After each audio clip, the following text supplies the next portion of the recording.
एक व्यक्ति जो किसी के साथ बुरा नहीं करता, जानबूझकर किसी को दुख नहीं पहुंचाता, जरूरत पड़ने पर लोगों की मदद करता है, अपनी सामर्थ्य अनुसार गरीबों को दान देता है, पूरी श्रद्धा से पूजा पाठ इत्यादि भी करता है। लेकिन जब ऐसे व्यक्ति के साथ कोई अनहोनी, बड़ी दुर्घटना, अन्याय या कुछ गलत होता है तो लोगों के मन में सिर्फ एक ही प्रश्न उठता है कि अच्छे लोगों के साथ ही बुरा क्यों होता है। तो आज हम इस प्रश्न का उत्तर जानने की कोशिश करेंगे गौतम बुद्ध के जीवन से जुड़ी एक कहानी के माध्यम से। गौतम बुद्ध के समय में उनका एक अनुयायी हुआ जिसका नाम था महाकाल। महाकाल सच में एक बहुत ही अच्छा और धार्मिक व्यक्ति था। वह लोगों की मदद करता, गरीबों को दान देता, किसी के साथ अन्याय नहीं करता और बुद्ध द्वारा बताए गए पंचशीलों का पालन करता। सीलों का पालन अर्थात हत्या नहीं करना, चोरी नहीं करना, व्यभिचार नहीं करना, झूठ नहीं बोलना और नशा नहीं करना। इसके साथ ही वह बुद्ध द्वारा बताए गए ध्यान और साधना का अभ्यास भी करता।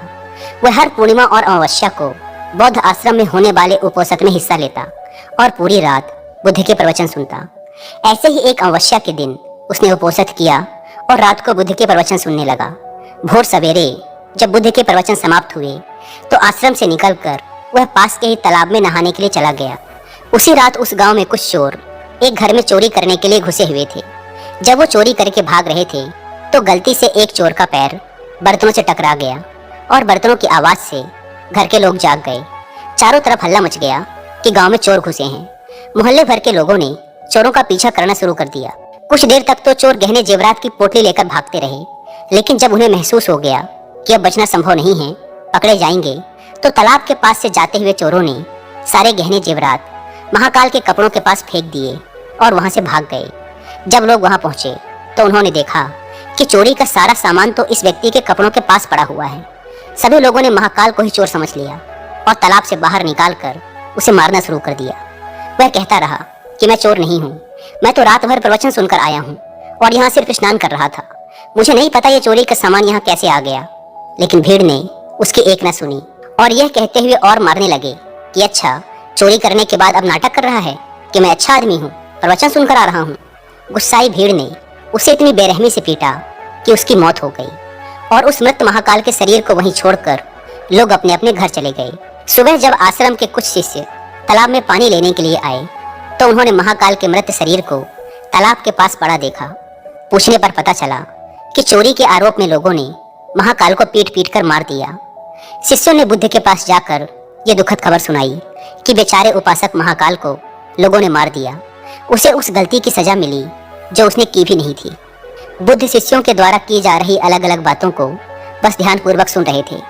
तभी उनमें से एक शिष्य ने बुद्ध से पूछ ही लिया, बुद्ध, ये बात तो आप भी जानते हैं कि महाकाल कितना अच्छा इंसान था। उसने कभी किसी के साथ कुछ गलत नहीं किया, फिर उसके साथ ही इतना गलत क्यों हुआ? बुद्ध ने कहा, महाकाल इस जन्म में तो अच्छा था, लेकिन आज जो भी उसके साथ हुआ ये उसी के कर्मों का फल है जो उसने पूर्व जन्म में किए थे। अपने पिछले जन्म में महाकाल वाराणसी के राजा के यहाँ एक राज अधिकारी था। वाराणसी के पास एक बड़ा सा व्यावसायिक गांव था जहां पर पहुंचने के लिए एक जंगल को पार करना पड़ता था। लेकिन उस जंगल में कुछ लुटेरे रहते थे जो कि वहां से गुजरने वाले राहगीरों और छोटे व्यापारियों के सामानों को लूट लिया करते थे। व्यापारियों ने वाराणसी के राजा से अपनी सुरक्षा की गुहार लगाई तो वाराणसी के राजा ने अपने उस राज अधिकारी को कुछ सैनिकों के साथ व्यापारियों से कुछ धन लेकर उन्हें जंगल पार कराने के काम पर नियुक्त कर दिया। राज अधिकारी महाकाल भी अपने काम को पूरी ईमानदारी से कर रहा था। वह लोगों से कुछ धन लेता और अपने सैनिक भेजकर उन्हें सुरक्षित जंगल पार करवा देता। एक शाम पति पत्नी का एक जोड़ा अपनी छोटी सी बैलगाड़ी में बैठकर राज अधिकारी के पास आता है और धन के बदले उन्हें सुरक्षित जंगल पार करवाने के लिए कहता है। लेकिन राज अधिकारी ये कहते हुए उन्हें मना कर देता है कि अभी जल्द ही रात होने वाली है, इसीलिए वह उनकी और अपने सैनिकों की जान खतरे में नहीं डाल सकता।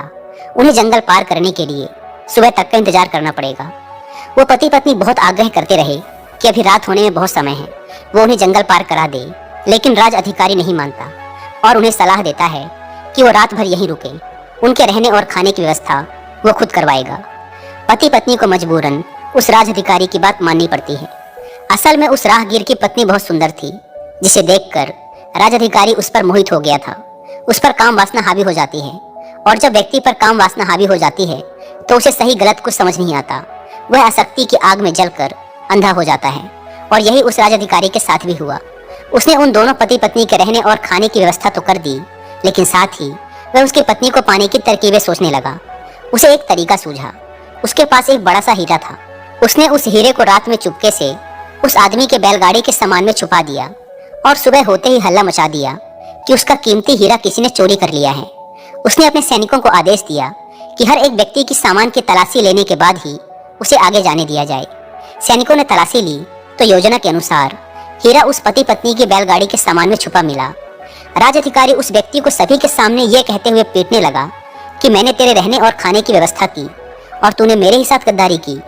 उसके साथ उसके सैनिक भी उस आदमी को पीटने लगे और पीटते पीटते उस व्यक्ति की वही मौत हो गई। बाद में राज अधिकारी ने अपने रुतबे और दौलत के दम पर उस स्त्री को अपनी पत्नी बना लिया, क्योंकि पिछले जन्म में महाकाल ने सिर्फ उस स्त्री को प्राप्त करने के लिए उसके पति पर झूठा आरोप लगाकर बेवजह उसकी निर्मम हत्या कर दी थी। इसीलिए पिछले जन्म में ही उसकी मृत्यु के पश्चात उसे नर्क प्राप्त होता है और नर्क में बहुत दुख भोगने के बाद उसे यह इंसानी जीवन मिलता है। लेकिन इस जीवन में भी उसके पिछले कर्म उसका पीछा नहीं छोड़ते और उसके साथ भी वैसा ही होता है जैसा उसने उस स्त्री के पति के साथ किया था। महाकाल को उस चोरी की सजा मिलती है जो उसने की भी नहीं थी। उसने इस जन्म में तो अच्छे कर्म किए थे, लेकिन उसके पिछले जन्म के बुरे कर्मों की वजह से आज उसकी यह दुर्गति हुई है। बुद्ध ने आगे कहा, तो भिक्षुओं, अगर इस जन्म में किसी अच्छे व्यक्ति के साथ बुरा होता है तो यह उसके पुराने जन्मों के पाप ही होते हैं, जिनका फल उसे इस जन्म में भुगतना पड़ रहा है। इसीलिए मैं तुमसे कहता हूँ कि अपने आज के कर्मों को सुधारो, ताकि तुम्हारे आने वाले जन्म भी सुधर जाएं।